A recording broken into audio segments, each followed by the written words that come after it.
Class 7 का ये science है, ठीक है ना। दूसरा चैप्टर जंतुओं में पोषण, जिसका लास्ट लेक्चर नंबर 6, पार्ट 6 आज है, ठीक है ना। पिछले क्लास में आंत के बारे में पढ़ लिए थे, छोटी आंत के बारे में, कि भोजन अपचा भोजन छोटी आंत तक चला गया। अब अंततः पचा हुआ भोजन कुछ बच जाता है, जो नहीं पच पाता है वो अब नीचे की ओर प्रवेश करेगी, ठीक है। उसके आगे देखिए, छोटी आंत में भोजन का अवशोषण। छोटी आंत में भोजन का अवशोषण किस प्रकार से होता है उसके बारे में। छोटी आंत की दीवार में रक्त कोशिका यानी ब्लड कैपिलरीज, ठीक है ना, ब्लड कैपिलरीज की एक जाल समान रचना होती है। देखिए इस प्रकार से नीचे दिखाया गया जाल समान रचना होती है। छोटी आंत की दीवार अपनी गुहा से पचे हुए भोजन को सोखकर रक्त कोशिकाओं के रक्त में पहुंच जाती है। अब ये रक्त कोशिका तक पहुंच गया। कहां तक ये भोजन पहुंच गई? रक्त कोशिका तक पहुंच गई, ठीक है ना। इस प्रकार देखिए छोटी आंत के रसंक्वार, इस प्रकार देखिए छोटी आंत में किस प्रकार से ये सब व्यवस्था में संलाहित रहता है, ठीक है ना। ये रक्त का प्रवाह की दिशा है, इस प्रकार से रक्त ऊपर की ओर जाएगी। ये है रसंकुर या बिलाई, रसंकुर, ये सब रसंकुर या बिलाई है, ये सब रसंकुर या बिलाई है। फिर कोशिकाएं, केशिका, केशिका और कोशिका अंतर है। केशिका मतलब होता है जैसे किस कारण से जमीन में से पानी पत्तियों तक पहुंच गए, तो इसका आंसर था केशिका से। किसके से पहुंचा? केशिका। कैपिलरीज कहलाती है, कैपिलरीज क्या कहलाएगी? कैपिलरीज। अब किस कारण से बत्ती, जो लैंप की बत्ती होती है, तेल को ऊपर तक पहुंचाता है, तो इसका भी आंसर हो गया केशिका। चौक, चौक को एक दाने भिंजाइएगा दूसरा दाने में भींग जाएगा, ठीक है। तो किस कारण से? तो ये भी केशिका से। समझ में ना। दीवार, नीचे की दीवार भिंजाए ऊपरे ऊपरे पनिया चढ़ जाता है, तो ये हो गया केशिका। अब बताइए ना, कोई चीज ऊपरे कैसे चढ़ जाएगा? चढ़ेगा, पानी नीचे डालेंगे तो ऊपर चढ़ जाएगा। तो ये केशिका के कारण ये घटनाएं घटती है। पूरा के पूरा केशिका क्लियर हो गया, जिसको इंग्लिश में क्या बोलेंगे? कैपिलरीज। तो यहाँ से करने चला गया,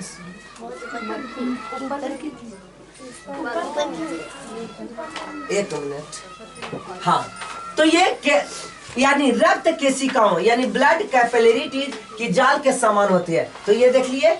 अब यहाँ पे लसिका वाहिनी है, यानी खून के आदान प्रदान होने के लिए जगह बनाया गया। यह क्रिया, कौन क्रिया?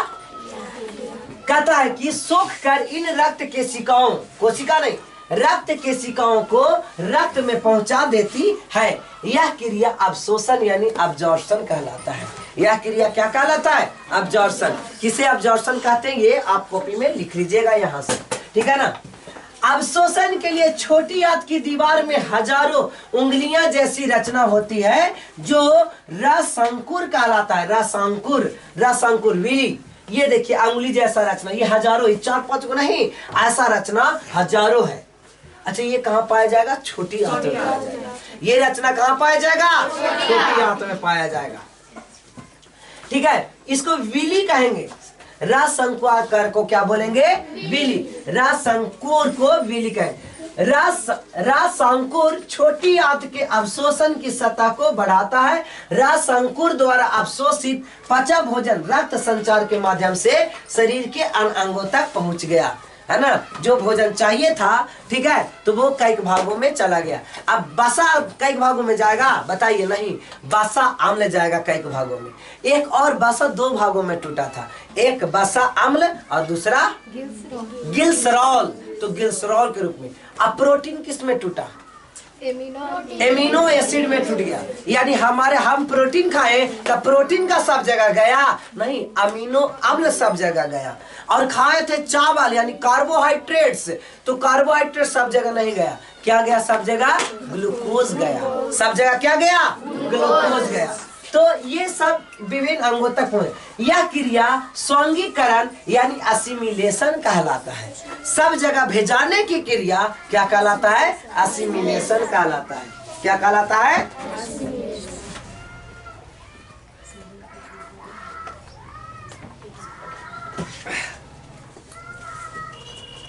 स्वांगीकरण यानी असिमिलेशन कहलाते हैं, ठीक है ना। शरीर के विभिन्न भागों में अवशोषित भोजन का आवश्यकता अनुसार इस्तेमाल होता है।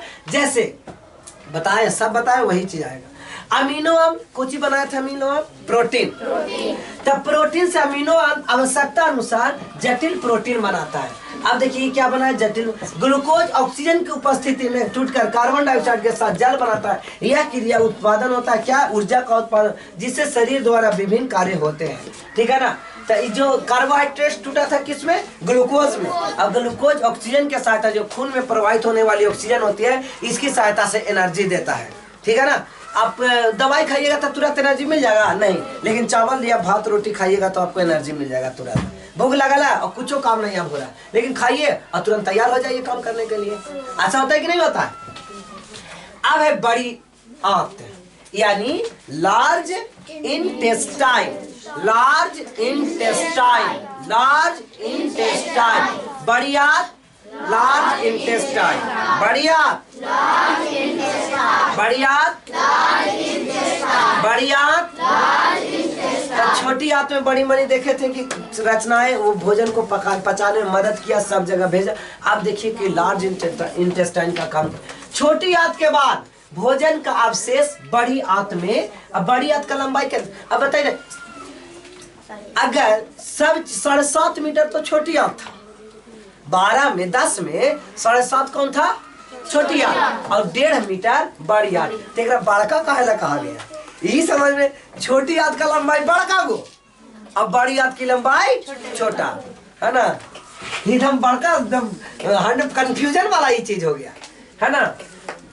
बड़ी आंत अपचे भोजन में उपस्थित जल को अवशोषित करती है। अपचे भोजन में से जल क्या करती है, निकाल लेती है। अब हम लोग खाते हैं तो एकदम सना उना के न जाता है, ठीक है, तो उसमें से जल को क्या किया, बड़ी आंत निकाल ली। अब जब बड़ी आंत जल को अवशोषित कौन करता है, तो आंसर हो जाएगा बड़ी आंत, है ना। बड़ी आंत जल को अवशोषित करता है, अवशोषित मतलब अपचे ठोस अवशेष पदार्थ में गुर्दा मार्ग द्वारा बाहर निकल, यही लैट्रिन द्वारा बाहर निकल गया, ठीक है ना। जल को सोख लिया और बाहर निकल गया, ठीक है। यह क्रिया बहिष्करण यानी इजेशन कहलाता है। क्या कहलाता है, इजेशन कहलाता है, इजेशन कहलाता है। अब देखिए छिद्र युक्त पेट यानी उदर, उदर देखे थे ना पेट, इसको इंग्लिश में क्या बोले थे, स्टोमक, ठीक है, अमाशय, इसी को बोले उदर। तो छिद्र युक्त उदर यानी पेट की कहानी। अमाशय एगो अग्न्याशय था। अग्न्याशय क्या है, तो अग्न्याशय एक प्रकार का ग्रंथि है। सबसे बड़ी ग्रंथि का नाम बताइए, यकृत। यकृत को इंग्लिश में बताइए, लीवर। यकृत को इंग्लिश में 4-5 बार लेक्चर देख लीजिएगा ना, एक क्वेश्चन नहीं छूटेगा, इसके दावा हम करते हैं, लेकिन 1-2 बार ना भूल ही जाइएगा, ठीक है ना। तो लीवर, यकृत को इंग्लिश में क्या बोलेंगे, लीवर। तो अमाशय पैनक्रियाज, सॉरी अमाशय स्टोमक और अग्न्याशय पैनक्रियाज। अमाशय की कार्य प्रणाली की खोज अत्यंत रोचक है। इसका अध्ययन सर्वप्रथम अमेरिका के अमेरिकी फौज मतलब सैनिक के एक चिकित्सक डॉक्टर विलियम ब्यूमोंट ने किया था। अब बताइए अमाशय की खोज किसने किया था, विलियम ब्यूमोंट। किसने किया था, विलियम ब्यूमोंट। किसने किया, विलियम ब्यूमोंट। किसने किया, विलियम ब्यूमोंट ने किया। 1822 में एलेक्सी सेंट मार्टिन नामक एक व्यक्ति बंदूक की गोली से घायल हो गया। कब, 1822 में।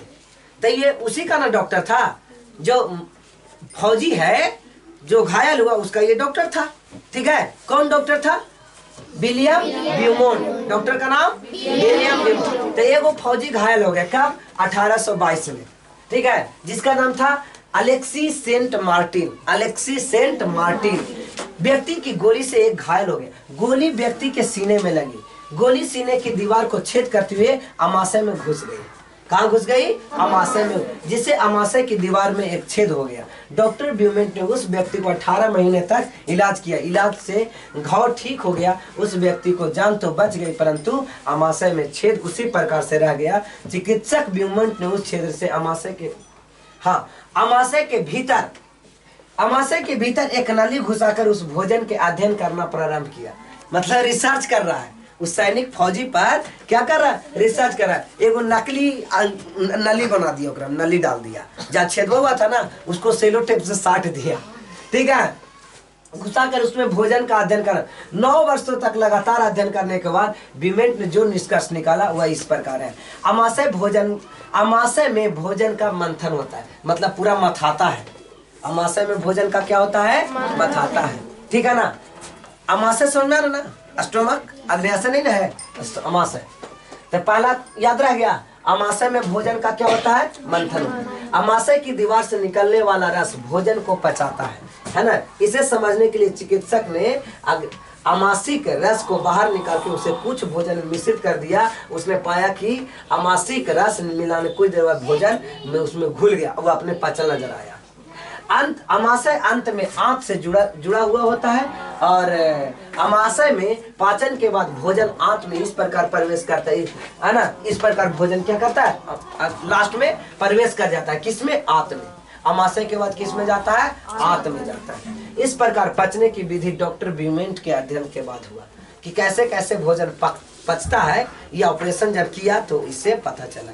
ये कब की कहानी है, 1822 है ना। इसमें 6 साल कभी 18 साल तक लगातार रिसर्च चलते रहा। इतना दिन में आदमी तो, अब हम लोग 2 दिन 4 बार पढ़े नहीं याद हुआ, हटाओ मटियावो।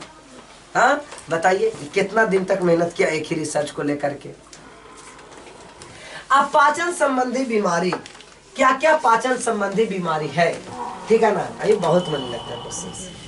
चलिए, पाचन संबंधी बीमारी, क्या क्या पाचन संबंधी बीमारी।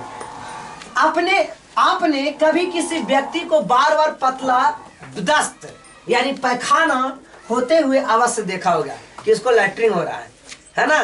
तो लैट्रिन हो रहा है, 1-2 बार लैट्रिन गया तो लैट्रिन हो रहा है नहीं, बार बार जा रहा है बाथरूम की ओर, तो मान लेते हैं कि उसको दस्त हो रहा है, लैट्रिन हो रहा है। यह रोग डायरिया, यह रोग किसका लक्षण है, डायरिया का। या कौन सा रोग का लक्षण है, डायरिया। डायरिया रोग कई कारणों से हो सकता है, जैसे कई प्रकार के रोगाणु, बैक्टीरिया हो, वायरस या प्रोटोजोआ। हमने सब लिखवा दिया, वायरस से होने वाला रोग, बैक्टीरिया से होने वाला रोग, प्रोटोजोआ से होने वाला मात्र 5 रोग है। याद है कोई के, हाँ, प्रोटोजोआ से होने वाला 5 रोग, मलेरिया, पायरिया, सोने की बीमारी, पेचिस, कालाजार, हाँ, हाइजा, टिटनस, क्षय रोग, डिप्थेरिया, प्लेग, काली खांसी, निमोनिया, कोल्ड, गोनोरिया, सिफिलिस। और एक और बताइए, एड्स, डेंगू ज्वर, पोलियो, इन्फ्लुएंजा, चेचक, छोटी माता, गलसोट, खसरा, ट्रिकोमा, हेपेटाइटिस, रेबीज, मेनिंजाइटिस, हर्पीज, ठीक है। ये सब कुछ हमने बैक्टीरिया